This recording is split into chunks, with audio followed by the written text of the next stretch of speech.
Chair বসাকে কেন্দ্র করে শুরু হয় বাগবিতণ্ডা। মুহূর্তে রূপ নেয় সংঘর্ষ। দুই পক্ষই একে অপরের দিকে চেয়ার ছুটতে থাকে।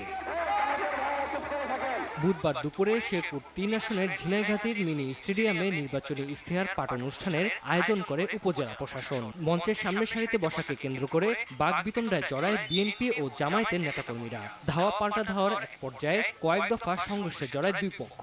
খবর পেয়ে ঘটনাস্থলে পৌঁছে পরিস্থিতি নিয়ন্ত্রণে আনে পুলিশ ও সেনাবাহিনী।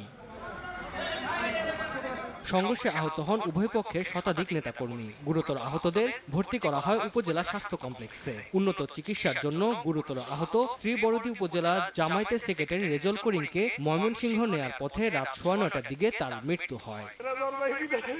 আমি কল্পনা করতে পারি না আরো 50-60 জন ভাই আহত আছে।